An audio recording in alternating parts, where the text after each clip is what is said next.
The president's plane has landed now at 5:30. An exclusive look at the plane you know as Air Force One, touching down at Ellington Field ahead of a state funeral for President George H.W. Bush. Hello, everyone. So great to have you with us. We've been tracking a lot of activity as people get ready for one of the highest profile funerals we've ever seen here in Houston.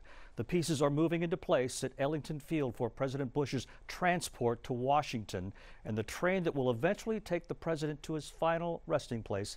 Levi Ismail is live with what you should know. Levi.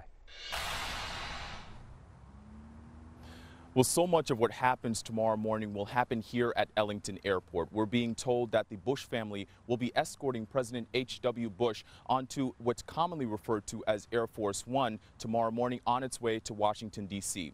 Only our camera was there as we watched what's now being called Special Mission 41 on its way to here in Ellington Park. Now, from that point, we were tracking the plane early on and noticed it was headed toward College Station, where it flew by the presidential library.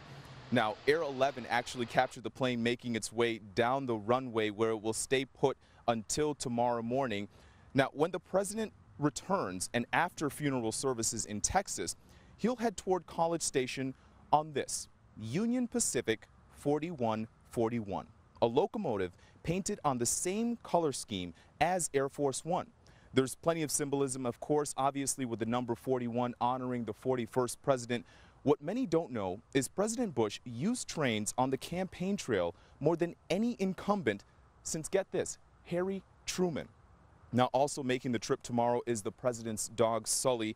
The America's Vet Dogs group will be giving Sully to a new veteran's family at 41's request. Of course, we'll be here tomorrow morning when it all happens live. Back to you. All right, thank you so much, Levi. After the president's body is taken to Washington, he will lie in state both Tuesday and Wednesday, signaling the start of a national day of mourning. On Wednesday, there will be a funeral at the National Cathedral before he's brought back home to Texas. Arlen Cannon is on the way to the Capitol. He'll live reports tonight starting at 10 o'clock.